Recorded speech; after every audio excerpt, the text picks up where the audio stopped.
Campaign for Independent Britain, welcome to this meeting that we've organised to inform you about a rather sinister organisation.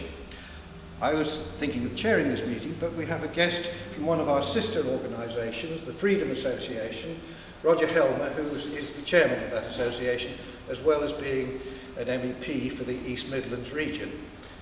Unlike most MEPs, he sees it as his job to represent his constituents to the European institutions and not the other way around. And he's going to be taking up the chairing of the meeting, so I'll ask him to do so now. Okay, thank you very much indeed for that, Edward. Good afternoon, everyone. Thank you for turning out on a wonderful sunny day when you may well have been wanting to sit in the garden by the pool. I'm delighted to see you here. And let me first of all thank Edward for inviting me to come and chair this meeting. Although I'm Freedom Association and Edward is Campaign for Independent Britain, I think we see eye to eye on a huge range of issues and have in the past cooperated on many points, and I have no doubt will continue to cooperate in the future. If I may just mention very briefly, I brought a few bits and pieces with me, including a video, a DVD, which is over there if you would like to have it. I've brought a postcard, which is Where's Our Referendum postcard, and it contains a request for you to send to your MP, asking your MP to vote in the House of Commons for a referendum on the European Constitution. And I've also brought my favourite bumper sticker, and as a member of the European Parliament I feel I have to tell people to love Europe, but if you fold it out the whole distance it says love Europe, hate the EU. There are only a few of them over there, but if you're prepared to put them on your bumper, please take one while there are still some there. Now, I'm looking forward very much to hearing our speaker this afternoon, Brian Gerrish, who is sitting right here with me, because he's going to be talking about an organisation. We're being very coy about this and not mentioning the name because we don't want to steal your thunder, Brian, but it's an organisation that I have heard lots of references to, but I don't pretend to know a great deal about. So I hope I'm going to learn a great deal today, and perhaps you will as well. That would be an excellent thing. Now, a bit of background. Brian, I've got to read this because I've got to get my details right, haven't I? Brian is a former naval officer and submarine warfare expert, and it says here, like in The Hunt for Red October. I don't think you're actually in the movie, but that's the sort of career that Brian has followed. So he's the sort of chap who knows what he's talking about. And together with his colleagues throughout the country, he's conducted detailed research into this organisation, which seeks to identify the, quotes, leaders of tomorrow, to inculcate a common ideology and encourage them to network with each other across their various departments and agencies. This organisation is now recruiting in schools, but is active in, guess what, the BBC, in the National Health Service, in local government, and also in police forces, regional government structures, which, as you know, many of us want to get rid of, in the armed forces, in government departments, communications, media and industry. And it has a strong Europhile, pro-EU, pro-Brussels bias. Brian and his colleagues will conduct vigorous campaign in Plymouth, from which I conclude, sir, that you're coming from Plymouth. Indeed. What better place for a naval officer to come from? Relentlessly exposing the questionable dealings of the local council, public-private partnerships with other agencies, many of whose officers are graduates of the organisation. And Brian, we are told, is going to name names. What we will do is we'll invite Brian to address us. We will then call on you to contribute to questions and a debate about this situation, and we will aim to wrap up, and I think we're looking at wrapping up by 4 o'clock. Okay, unless we completely run out of questions, in which case we may run out. We may wrap up by 3:30.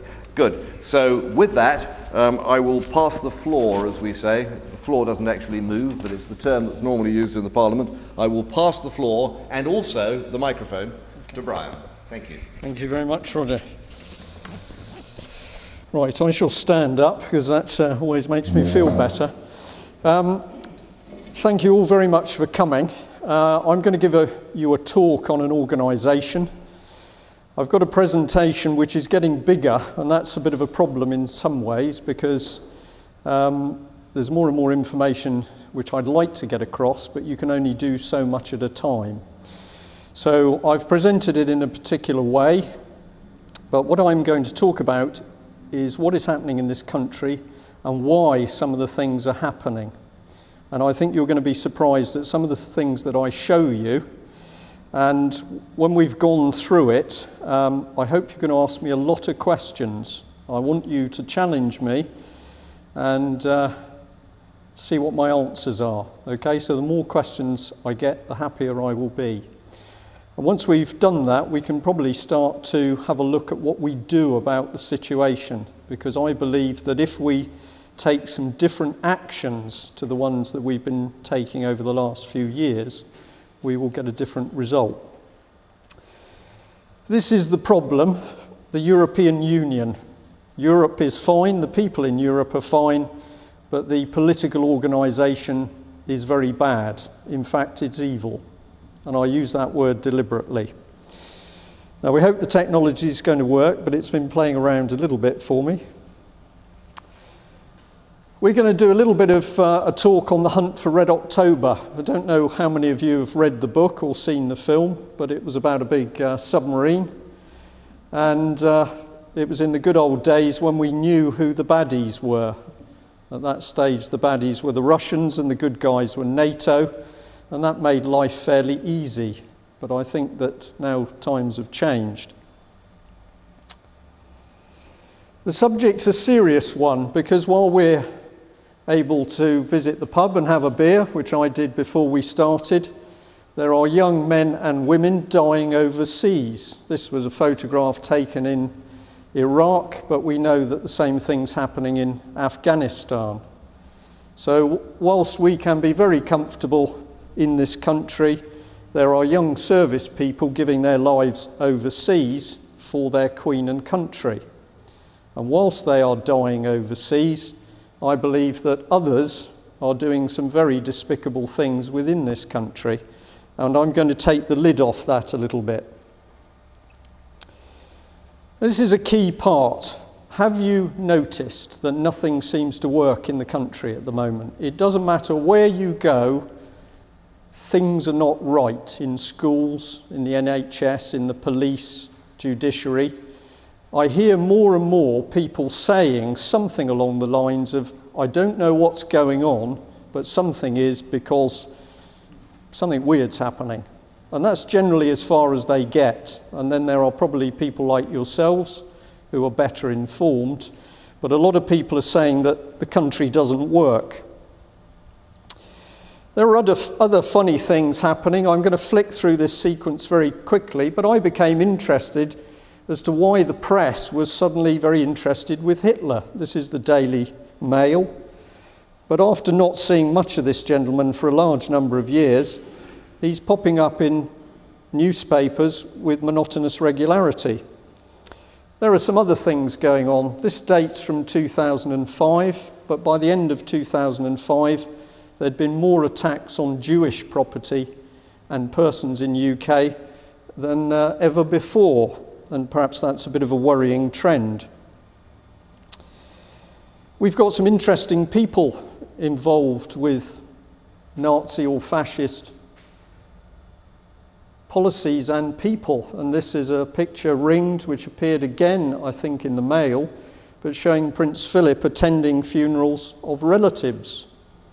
And I don't know whether that raises any questions in your mind, but it raised a few questions in my mind.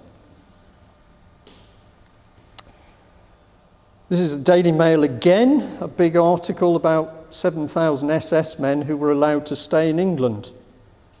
I'm not commenting much further, only that I find it very strange that we now seem to have articles and pictures almost glorifying the Nazi regime. But perhaps I'm mistaken. Now, if we talk about an enemy, it's a bit blurred, that one. I'm sorry, I've lost a little bit of definition on some of the pictures, but that is the ocean, and there's an enemy. And there's a tricky enemy because you can't see it. And the enemy that I'm after in this case is a submarine. It's real. Most of you will know what a submarine is. Most of you will know that the submarine can fire torpedoes or a missile and can sink ships and kill people. but the problem is you can't see it. And so one of the difficult areas of anti-submarine warfare is to find the submarine and then deal with it. It's hidden. And this really is the theme of my talk, because what we are experiencing at the moment is an attack. It's real, it's going on, but the only trouble is you can't see the beast that's attacking you. And what I'm going to try and do is put a bit of light on it, because underneath that sea can be a very nasty monster. I've cheated a bit because this happens to be Vanguard, which is one of Britain's nuclear deterrent submarines. So this one's friendly, but nevertheless it makes the point that often you cannot see the thing which is going to attack you. Now this is the main focus of my talk, is an organisation called Commonpurose. 5 years ago I'd never heard of it. No idea, never heard of it. Even though I'd been in business for quite a long time, I was a director of the local Chamber of Commerce in Plymouth. I can say that I was quite well involved in the community. Never heard of it.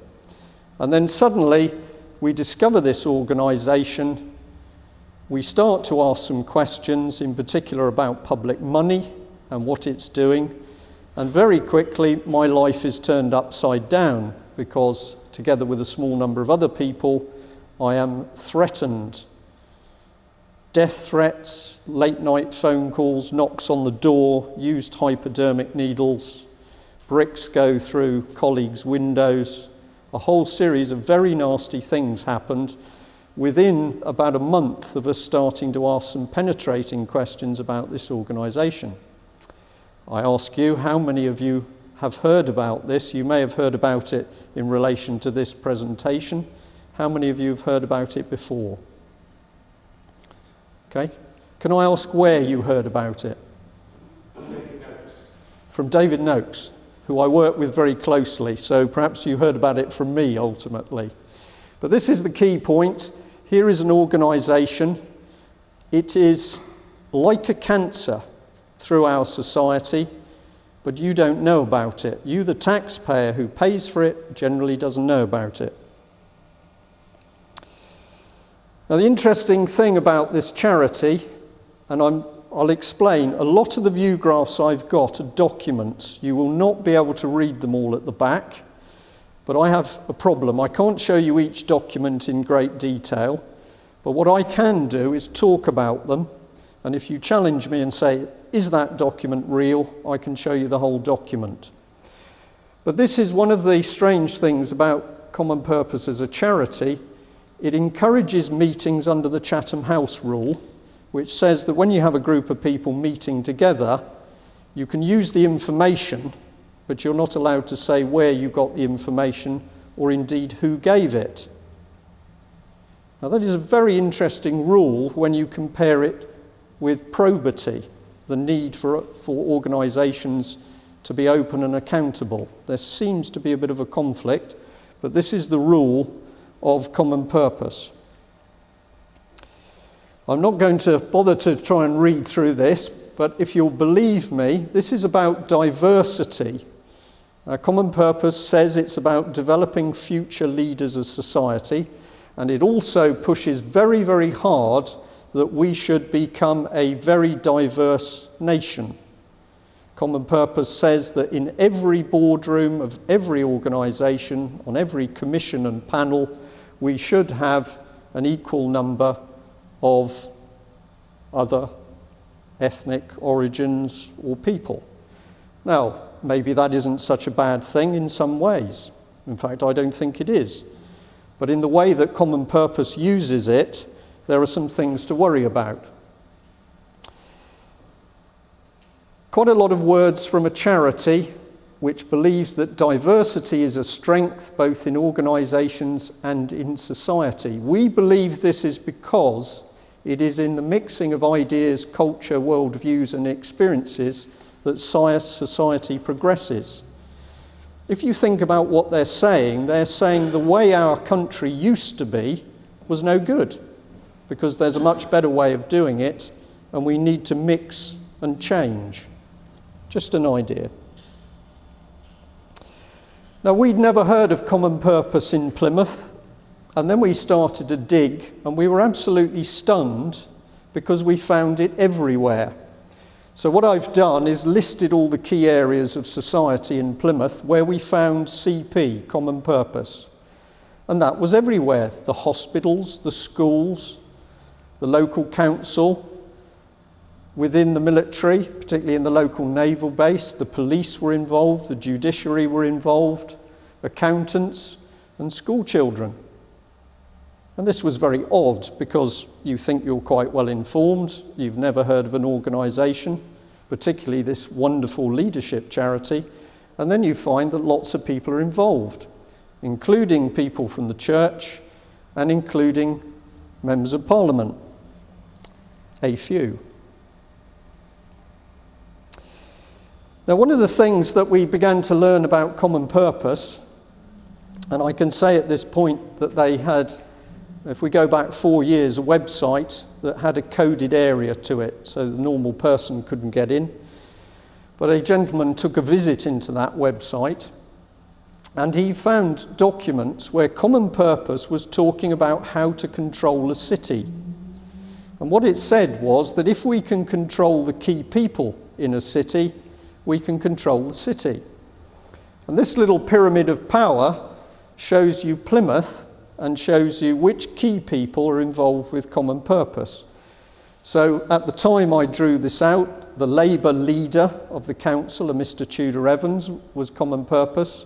The chief executive, Barry Keel, the head of social services, the head of planning, head of legal services. So everywhere you went in the city, Common Purpose people were controlling what happened. If you control planning and you control legal services, it's impossible for you to do anything. And what we really became suspicious about is down here, we've got the local police. And this is becoming a bit insidious. But we also discovered that not only were the police involved with Common Purpose, people who we knew were criminals were also involved with it. And we then started to discover that there were people who were perverted who were involved with it. And if you ask me what I'm talking about people strongly suspected of being paedophiles. So we were very curious as to why our city had suddenly taken up with this charity.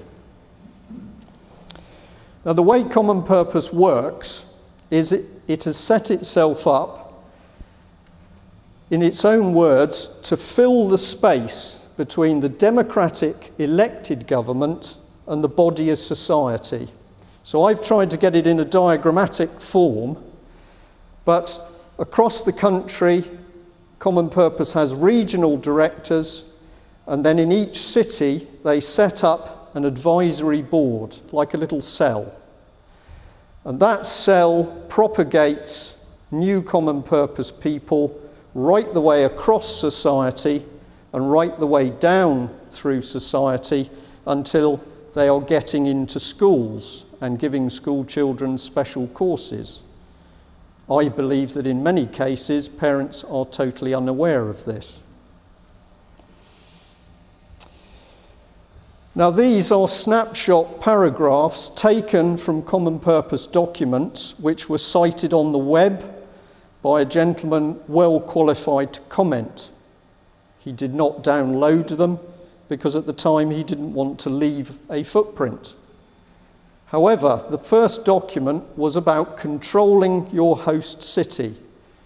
It was talking about social engineering and control by Common Purpose links in a city.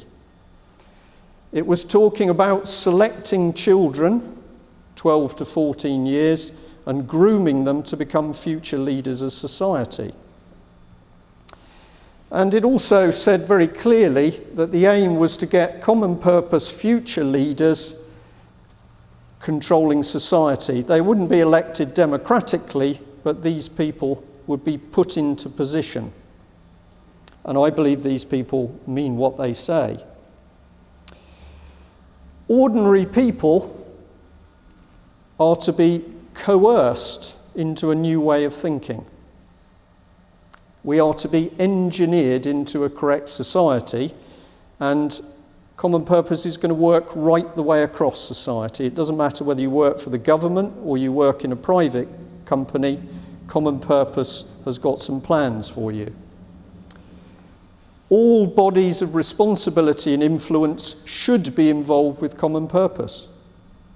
That's a pretty dictatorial expression from a charity, but they're using it. And this was the key one for me. Common Purpose loyalty meant you're loyal to Common Purpose first, before your company or organisation. Now, the moment I saw that, and I knew that people in the military were involved in this organisation, I knew that this was a direct breach of the Official Secrets Act. I wrote some letters, and I received some very strange replies from organisations who should have crawled all over me to see what I knew. So I discovered very quickly, and I was dealing then and I am dealing now with other well-informed people, we realised that when you started to ask questions about Common Purpose, you got a wall starting to come up. It's a very serious talk, and it's hard to make fun of serious subjects, but basically, one piece of advice is that when you're in deep shit, keep quiet. Amongst the hounds, there is a fox. For those that can see it, I know it's a bit small. And I believe that at the moment, that poor little fox is the United Kingdom, and we are surrounded by some very unpleasant European Union hounds. Now, I hope you're going to stay with me. I'm going to do this quite quickly. I've got to prove to you that when I talk about an organisation doing strange things, I can prove it. We're not talking theory, we're talking reality, we're talking documents, we're talking people.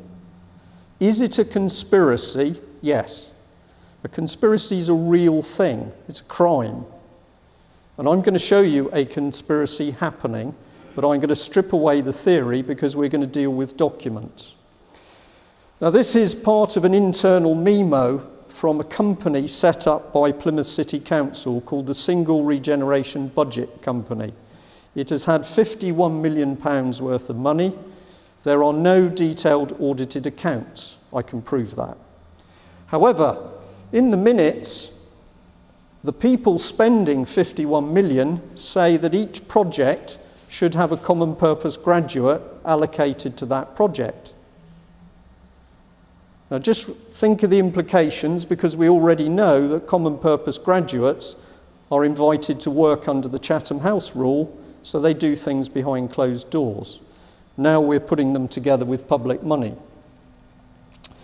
This is very bad because it's old, but it's an email where Common Purpose has sent in to a chap called Robert Plum, who's was the head of development in Plymouth City Council, and Common Purpose is asking this council employee to recruit for them. So he's taken Common Purpose's email and he's sent it to all his chums. So whilst you paid Mr. Robert Plum to be a member of the local council, an officer, and to do his job, he was actually using council time and facilities to recruit for Common Purpose. He's not allowed to do that. Now, the South West of England RDA, any time you hear anything regional, it means you're dealing with the European Union.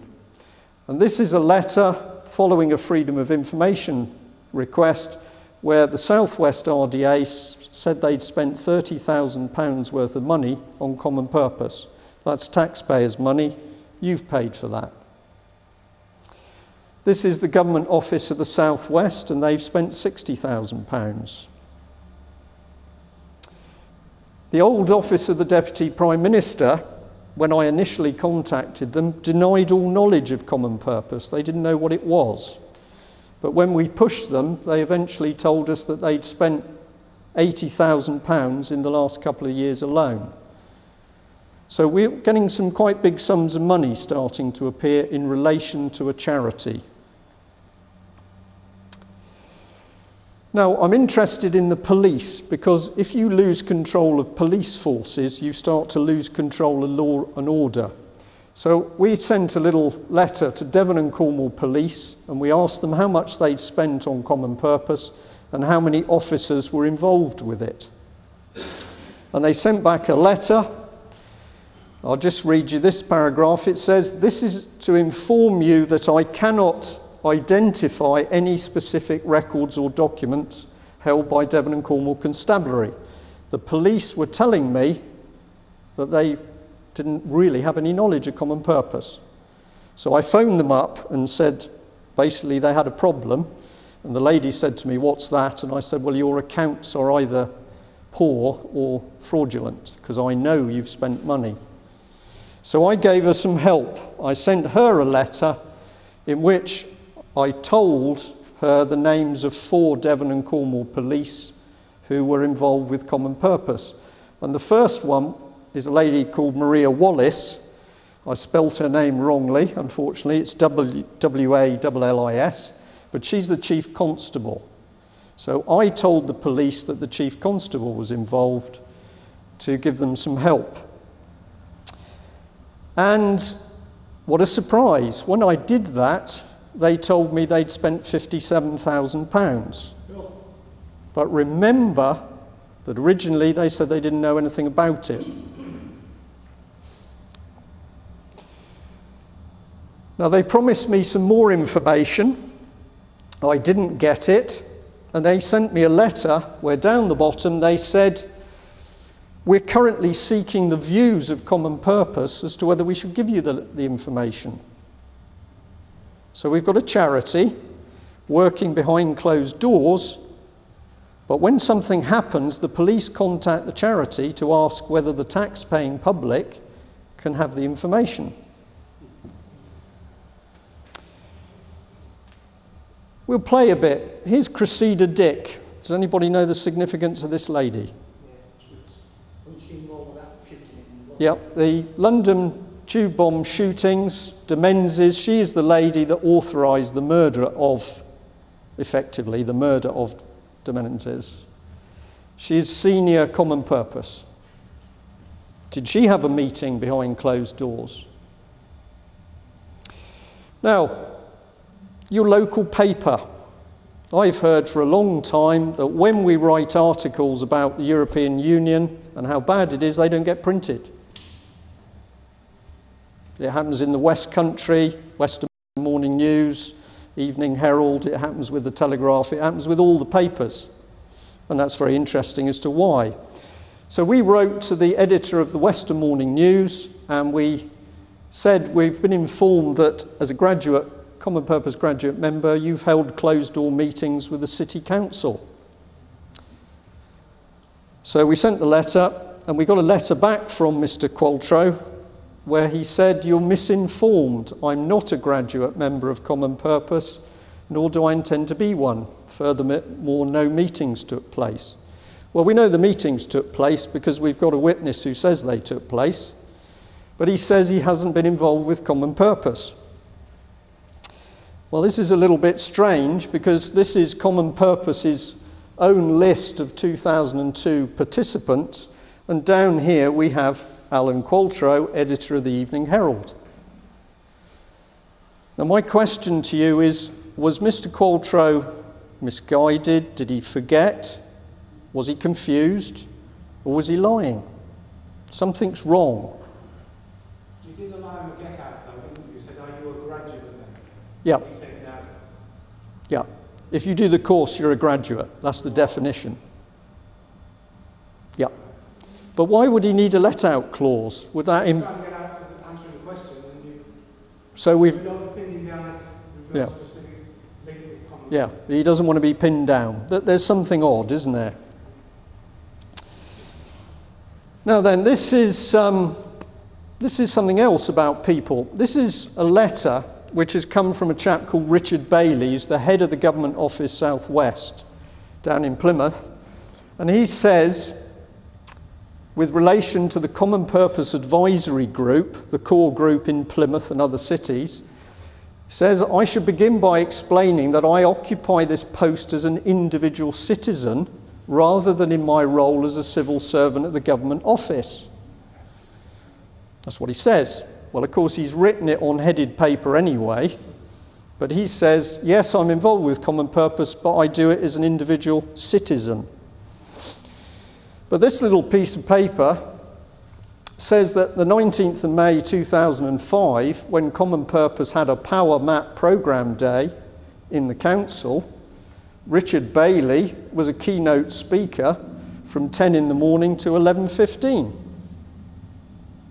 I'm going to suggest to you that that is not in his private time, that's in his official capacity. But I might be wrong. Now, I'm going to go through these quite quickly, but these are all to do with communications between people in councils and Common Purpose. And here's Common Purpose saying to a member of one of the councils, can you introduce me to the Chief Fire Officer? So they are using people within the public sector to do work for them. And look at schools. It says that Common Purpose needs help in networking my way towards the right heads. Can anybody tell me what the definition of a right head teacher is? A head teacher has a sympathetic view to their requests. Possibly, but what they're doing is selecting people, and this little thing shows it without a doubt. We've got another one. This is connecting Mr. Mike Moore, Chief Executive of Suffolk County Council. Here he is doing his work with Common Purpose. And we're doing a different bit of selecting now. Here is your local council chief executive saying that David Coe of Coe's Department Store, I don't know him and wonder if he's to Ipswich. Now, what they're doing is lining up people to be invited to do the Common Purpose course. And here's the local chief executive, again in public paid time, deciding that he doesn't want somebody. People being selected, people being refused. This is not nice. This is Common Purpose talking to the head of European and Economic Development. Notice the title, Head of European and Economic Development in Norwich City Council. Dear Chris, further to our discussions, you kindly offered a contribution of 250 quid. So here is a charity just going to the public sector, taking money. But if you phoned up and you said, I'm actually asking for money for my local hospice, you wouldn't necessarily get any money. But this is happening on a phenomenal scale, and it's not just £250. We've got leads. I'm taking you around the country. It says that the purpose of an advisory group, the board in each city, is to be the eyes and ears of Common Purpose. Can you explain to me why a charity needs people in senior positions in each city to be its eyes and ears? And what are they looking for? What do they want to hear? And you've never heard of this. Here's the police. And here we have a senior police officer, the chief of police, running the Common Purpose Advisory Group. And of course, he's doing it in his own private time, isn't he? On police-headed paper. Not only do they take money, they use facilities. This is Common Purpose, which has buried itself in the Department for Education in Sheffield. And very often, Common Purpose is using office space that's provided free. Only it's not free because you, the taxpayer, have paid for it. When they really get going, they set up funding which they pull straight out of the public sector purse. So in the grid at the bottom, Common Purpose is showing how much money it's going to take from Leeds City Council in September 2005 and September 2006. And they're going to have £5,000 in each year. They're also going to take £10,000 in each year from the local education budget. But what for?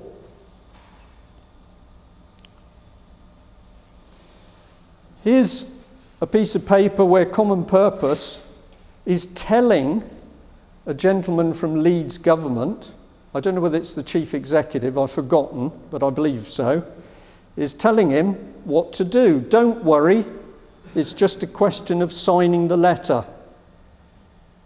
Well, I'm very worried about this because I'd like to know what a charity is doing, telling senior people in the public sector what to do.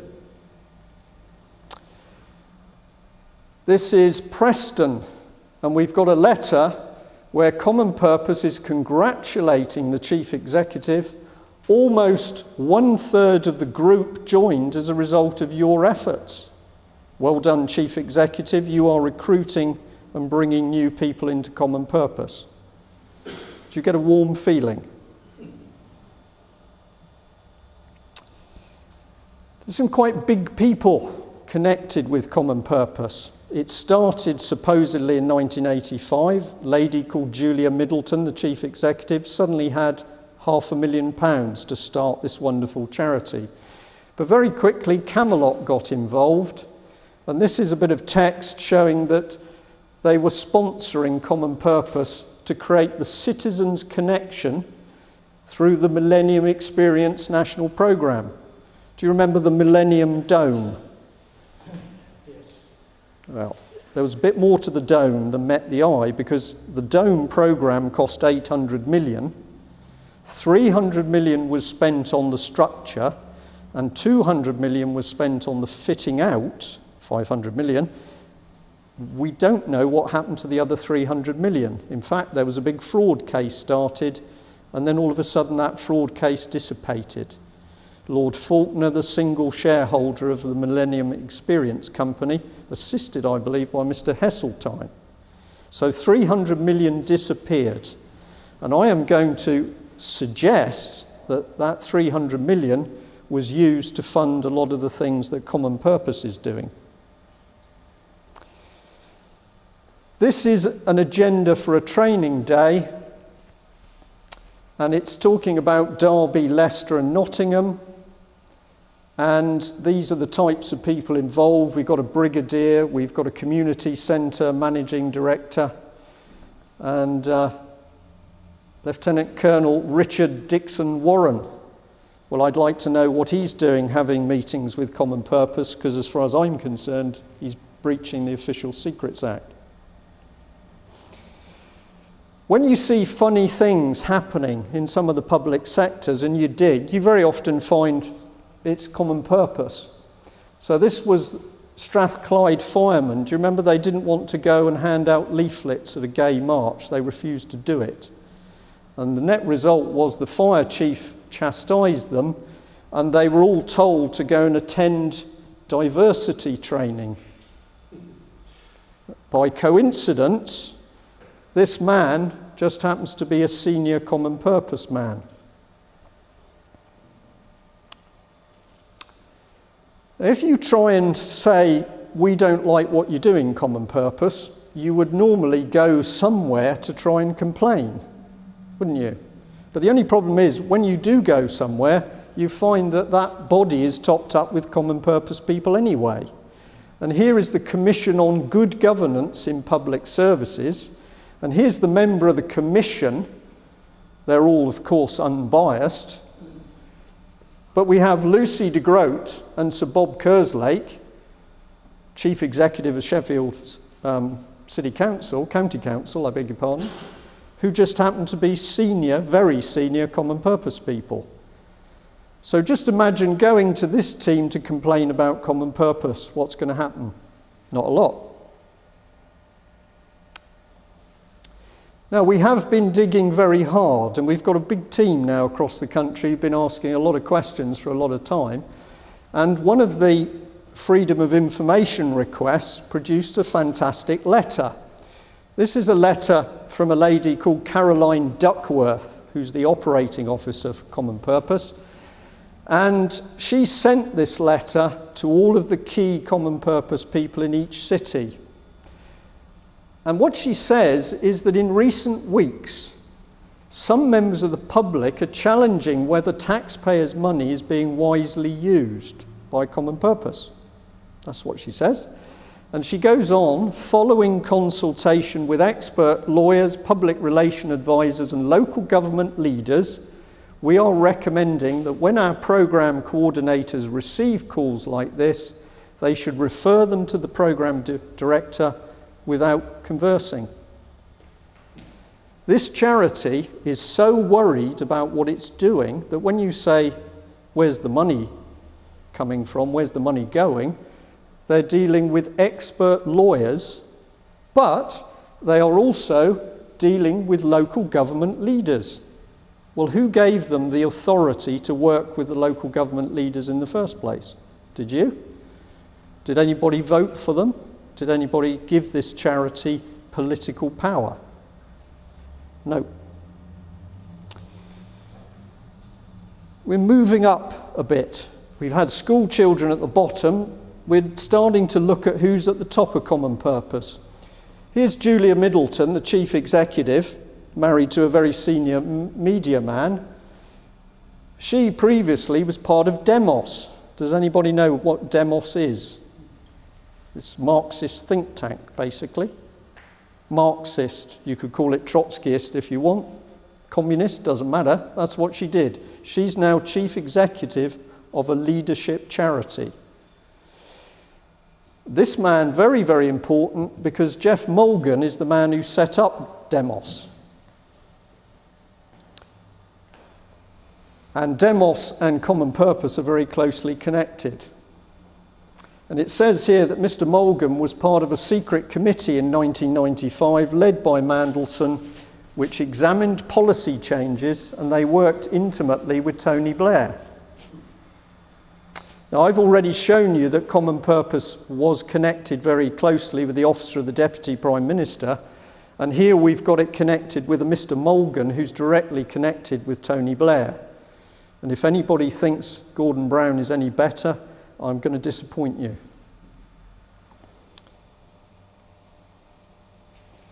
This is a bit more of the same document, but showing the people mixing. We've got Jeff Mulgan, wrote a book, The Other Invisible Hand, Remaking Charity for the 21st Century. Mr. Mulgan produced a book which was to do with using charities for different purposes. You get a clue to what he wants to do because he actually doesn't tell you what he wants to use the charity for. But there was an article in the paper about 2 weeks ago where we got a clue. Did anybody see the article where Ed Miliband was challenged because he was producing a paper saying it should be acceptable, it should be legal for charities to get involved politically? You saw that. And it was the Tory shadow charities minister who picked up on it.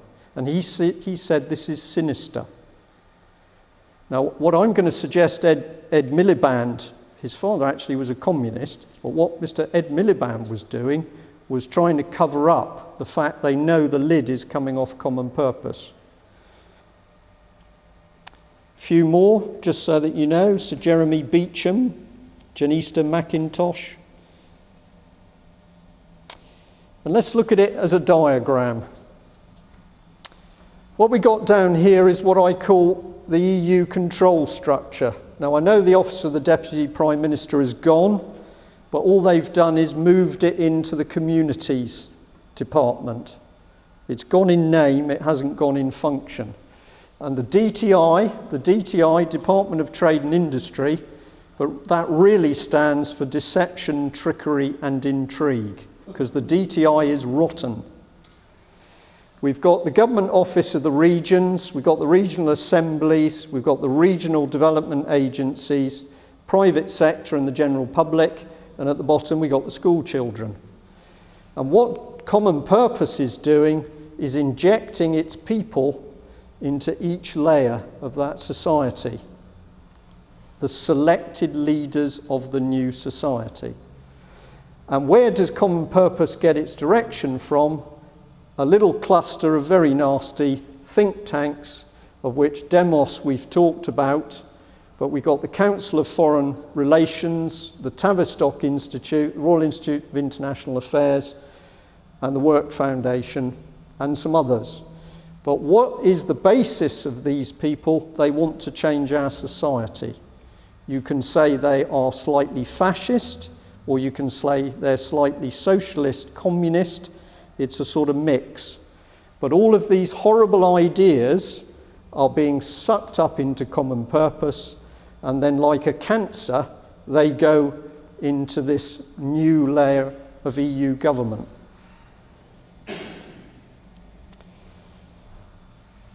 Can I prove these connections? Well, we can, because this is a 2020, that's the name of a Common Purpose programme. This is a training day, and here we've got a brief by Dr. Catherine Fleshy, the acting director of Demos. So we've got people going to a very senior Common Purpose meeting, and they're being briefed by a communist organisation. What's even more peculiar is down the bottom, we've got Sir Richard Mottram, the Security and Intelligence Coordinator of the Cabinet Office. He's also going. So I'm getting confused as a military man, because originally we had a problem with the communist world, we had a problem with the fascist world, and we had a democracy. And that's what I signed up to defend. And that's what people are dying for in Iraq and Afghanistan. But now, at senior government level, we're inviting these people in for tea. This is another meeting, and here I can prove to you that they're very pro-Europe. Europe, how does it work? And we've got Matthew Rees, Councillor, Private Office of the General High Representative, Council of the European Commission. And it's hosted by the European Economic and Social Committee. This is a charity. It's not. It is a very, very vicious, cell-like structure that is working, and you can't see it. BBC is riddled with it. I'll just put BBC up there to give you a flavour. But we've got a visit to 10 Downing Street. Matthew Taylor, Chief Advisor of Political Strategy. Ruth Turner, do you remember her? Mixing with Common Purpose. When you delve into Common Purpose, you come into relation with fraud and corruption, missing money, political agendas, and it leads you in other directions, because it led to having a look at the IPPR, the Institute for Public Policy Research, which even the papers blew open as having had £1 million worth of public money. This is another highly political organisation. Pro-EU.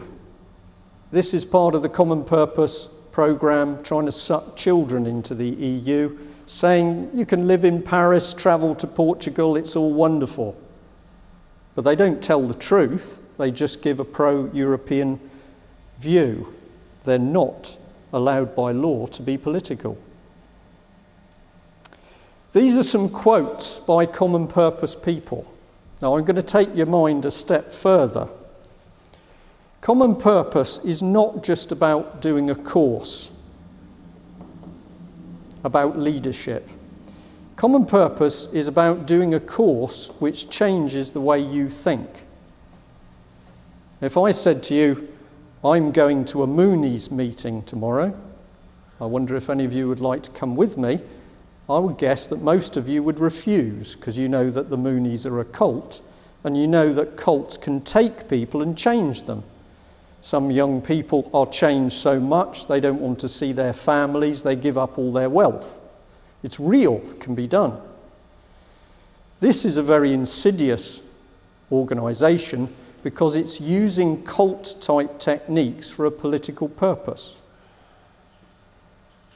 And we have got people who have come to us who have been depressed, who are extremely anxious, who are in a horrible state as a result of doing these courses.